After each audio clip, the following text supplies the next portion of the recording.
With a broadcast section which has no embargo, followed by an embargoed section for 10:30 p.m. tonight. No live tweeting during the broadcast section, and use microphone provided. Michael. Long time no see. You alright? Yeah, good, Michael. Yeah, thank you. How's the team news after that plastic pitch Sunday and everything? Everyone else. Yeah, not too bad. I mean, it takes a fair bit out of the players, so we've had to do some extra recovery. We're not training till this afternoon, give the boys a good chance to recover, because pitch takes a bit out of you. The only one who picked up an injury was Timo. He picked up a hamstring injury. We're just waiting on the results of that scan.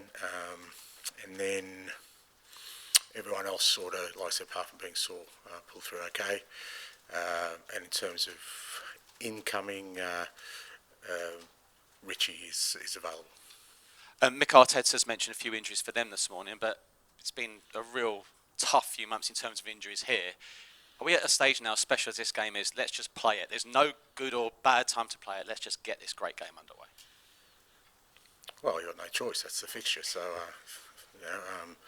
you've got to accept it. And, we've been in a situation for quite a while now. And obviously, hopefully some light at the end of the tunnel in terms of players coming back. Like I said, Richie, and it's good for Mikey to get an hour on the weekend, whenever it was. Lost track of days. Situation is what it is. But big game tomorrow night, and big game for the club, big game for our season, big game for our supporters. So looking forward to it. Mentioning Richie, obviously you said as well you need to look after him. It's been a while. Where are you in terms of bringing in another forward? Obviously that's the key. You've mentioned how far down the line are Spurs in that. Oh, it's hard to say. Like most other clubs, it's January is a difficult month to kind of really have any certainty about anything. Like I said, when there's a lot of things that need to come together, but I think I said last week that the club's working really hard in that area, and if there are any developments, we'll let everyone know. Because of the injuries, is it closed door on outgoings, or if an opportunity arises, there's talk about Napoli potentially interested in Timo Werner, but with the injuries, is it a closed shop? Yeah, we can't afford to let anyone go at the moment. I mean, look, obviously some of the young players, Alfie Donington went out on loan, and probably looks similar for young Will as well, because he hasn't really played a lot. But aside from that, we're looking at incomings if anything happens. Funny, you get a late Christmas present at Tamworth, I saw, just as you were walking in. That's nice, wasn't it? Yeah, no, they got me a nice mug, coffee mug with my face and Andy's face on it. Couple of handsome blokes. I can look at that and remember that game fondly. Yeah, thank you. Good people. Cheers, Ange. Hi, Ange. Your fourth North London derby. Would you say the rivalry has intensified for you during your time here? Look, I felt it was intense, from the moment I arrived. But at the same time, I've never tried to be disingenuous about this stuff and say, this means the world to me when I've literally just arrived. I mean, but you get the context of the game and what it means to the club and what it means to the supporters, and also what it means for our season. So from that perspective, right from the first time we played them, I was well aware. I mean, a bit like being up in Glasgow, you're well aware of what it means, and you're well aware of the ramifications of both the positive and the negative. So I've been sort of big on it from the first game. Like I said, this year is as big as they ever come, especially for us in our season. We need to start winning games in the league, and no better place to start. On that note, what could a win do for your season? Do you think it could be a turning point? Yeah, look, I don't like sort of framing games in terms of turning point, because then you've got to, then we could go up to Everton and face David on the weekend. So there's no easy games, but in the position we're in at the league at the moment, irrespective of turning points or not, we need to start winning games and moving up the table. And whilst it's a massive challenge tomorrow night, like I said, there's an opportunity for us to do that. Just finally on Kinski, he's the first Tottenham keeper in 100 years to keep 2 clean sheets in his first 2 games. Not sure if you knew that. Okay, right, well, no, I didn't know. Thanks to the stats man. It was the stats man that told me that. Okay, good. Obviously a huge test for him against Arsenal. How involved are you with him, or do you sort of leave it to the goalkeeping coach? No, look, I as involved as anyone else, and to be fair, like they've all been big games for different reasons for him. You know, obviously the Liverpool game goes without saying, but it was a hell of a challenge for him up in Tamworth too, especially with the way they play and you know their ability to sort of put pressure on goalkeepers up there. I thought he handled it so well, and you know helped us kind of nullify what was a big sort of threat from them. So look, he's handled everything really well. I haven't spent any extra time with him. Birchie obviously has, and you know, part of the process is because it has been a bit of a whirlwind, is to make sure he's kind of settled as well, even off the field. You know, because you know he's moved to a different country, and you know just trying to sort of manage, you know, sort of everything around him as well is probably just as equally as important. But so far, he's like I said, he's been really good at embracing the challenge that we've thrown him, and I'm sure he's looking forward to tomorrow as well. Thank you. Hi, Ange. Just wanted to ask you about Lucas Bergville. Before he joined last summer, I went to speak to his former club, and they said they reckoned it would be about 6 months before he fully adapted to the Premier League and the pace and the physicality. Do you feel like we're in that spot now where he's really becoming a player that you can look to in every game to start, really? Yeah, look, it's you know I think he's definitely growing, and he's definitely which is not unusual. Like he's 18, you know, coming from a different country and you know a different league. It was always going to take him a little time to adapt, for sure. Just the training more than anything else. But we've certainly seen growth in him, and yeah, in recent weeks he's really making an impact now, and I think he feels more comfortable and more confident in himself. But there's so much more to come from him, like I said, with his age and you know where he is experience-wise. But it's been a big year for him. Like I said, moving to a new country, obviously a big league, a big club.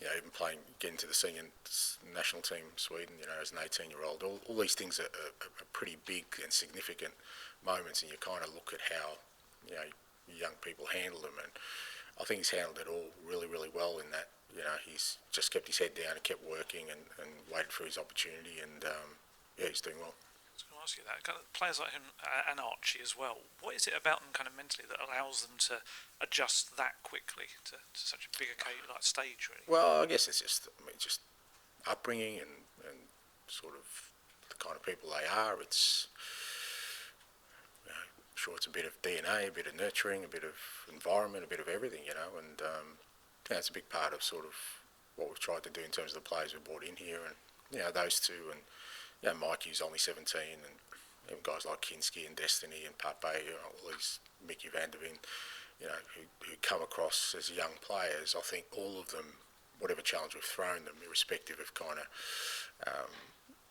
you know, where they are right now, because obviously a few of them are injured, but they've handled it really well from being a young person in you know significant moments.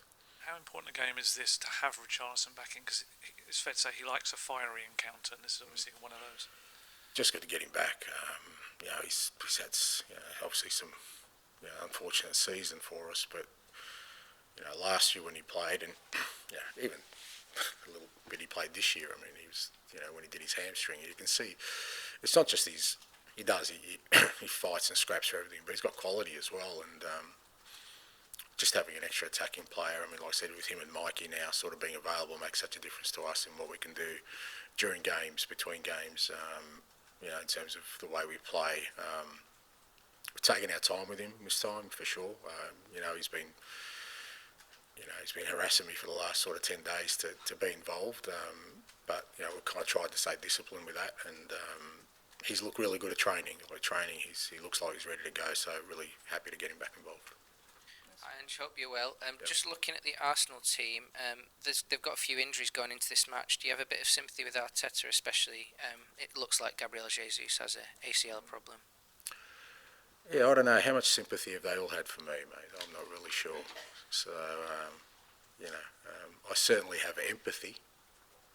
That's probably a better word, because I can't understand how challenging it is for any team, irrespective of kind of the size of quality, and I guess with all these things, it's you know the where the injuries hit and the areas they hit and the significance of who the injuries are to, all make it challenging. But I'm sure Mikel is you know not going to let that get in the way of him, putting out a team tomorrow night that will want to beat us.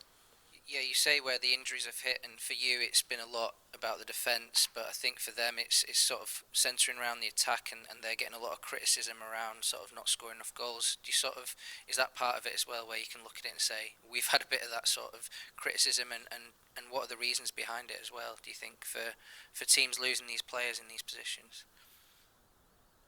Yeah, look, I've said in the past, I always put context around how you analyse and critique performance, and others choose not to. They just purely go on outputs, and if you look at a team and they lose and they don't score goals, well, it's poor play or poor players or poor coaching, whatever. Where I think in the context of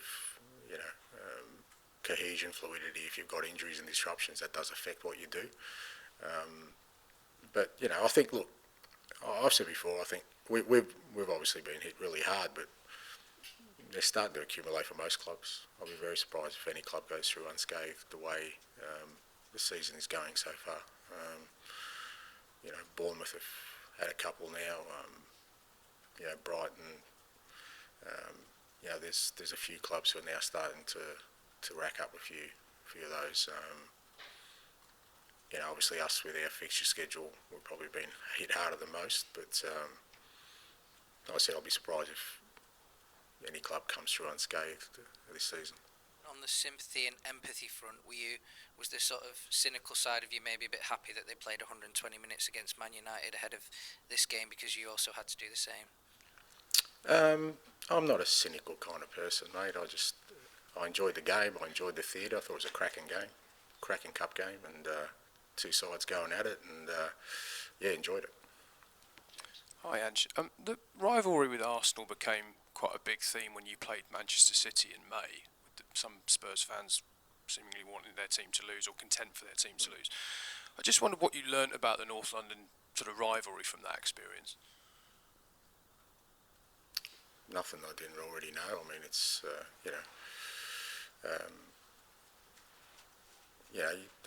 I said at the time, I totally understand it. I don't agree with it. I would never go into a game wanting to lose. That was the basic principle. It didn't mean I don't understand the rivalry between the teams. Trust me, when I was in, I was up at Celtic. There was only one other result they looked at, and if their weekend was going to be perfect, then it meant an L for the other team and a W for us. That was a perfect weekend, not just a W for us. So I understand that, but it still doesn't mean I'll go in any game wanting to lose. I don't care what the fallout is from it. You said after that game that you felt the foundations here were really fragile, that 48 hours, that experience had taught you that. Could you just elaborate on what you meant by that? Mate, you're going back a bit, seriously, and you're plucking out probably a quote out of context, but there's been a hell of a lot that's happened since then, and right now we're in a different place. We're kind of dealing with different things. I still believe, as I said recently, that there's been growth in the team, but that hasn't been matched by results and consistency of results in the league. So we need to rectify that. That's got to be our main priority right now. And notwithstanding that, like I said, I think we've seen some growth, and hopefully with some light at the end of the tunnel in terms of players coming back. Hopefully that means we can sort of look at this back half of the season as something where we can make an impact. You feel then that the foundations are firmer now than maybe they were then? Yeah, look, again, mate, you're asking me to comment on a quote. I don't even remember the context, but yeah, if you want to sort of frame it that way, yeah. Okay. Finish this section with George, please. Hi, Anton. Pardon me. Mikey's illness sort of come at an unfortunate time for him, because I presume he would have got a lot of minutes over these last 2 months. He is only 17, obviously with Timo out. How kind of ready is he to come back and make an impact over these next few weeks? Yeah, look, he's worked hard at training, and you could see on the weekend he needed some game time. He started off pretty slowly, but by the second half, I thought he sort of grew into the game, and look, we used him significantly in the first half of the year, and he made a real impact, particularly in Europe. I thought he did really well, and we expect him to do. I mean, that's why we kept him with us. That's why he's part of the first team setup, and like I said, it's good to get him back because you know he is a player who we know can make an impact in games. And you took some stick at Tamworth, didn't you? In very good spirit as well. You're going to get more pelters, I'd imagine, tomorrow night. Is that not going to really compare to Tamworth, or just something you brush off? Yeah, look. As I said after the game, credit to Andy and his players and the people at Tamworth, the football club. I thought they did themselves proud on the day with the way they presented everything. 90% of the crowd were very good and enjoyed the banter. There was 10% that were pretty unacceptable. The stuff I heard was pretty vile and detestable, getting things thrown at me. Not a great experience, mate, but we're expected to be the bigger person. I would love to turn around and not be the bigger person in that moment, but you deal with it and you go on. And just finally from me, start of this season, there was talk about you didn't win away at a top six club last season, and you obviously ticked a few of those boxes, won at both Manchester clubs and beat Liverpool in the Cup and Man City in the Cup. How much would you sort of love for a win at Arsenal? This team, the club's not won it at Arsenal since 2018, to be the next sort of thing this group of players can tick off. Yeah, look, all these things are challenges we need to overcome. And look, everything to one side, you know, it's a derby, it's a big game. So irrespective of what's gone on beforehand, even if we were flying and in top position, it wouldn't change the significance of this game. You understand that it's a standalone fixture in that it means a hell of a lot to our supporters, to our club. So that's the focus, and that's what we've got to try and sort of really hone in on in terms of us wanting to really bring our best performance of the day so that we can make our supporters happy. And also, again, in the context of our season, it's just really important we start winning games in the league. That's where kind of the emphasis lies. I said I don't think things like turning points or significant moments. I just don't see it in that prism, particularly where we are at. We've had some pretty significant wins, and yet we haven't kicked on from them this year. So if we do get the job done tomorrow night, then we've still got to make sure that our focus then is on another challenging game on the weekend. Okay, we'll end the broadcast section. Move on to the embargo section for 10:30 p.m. tonight. Tom.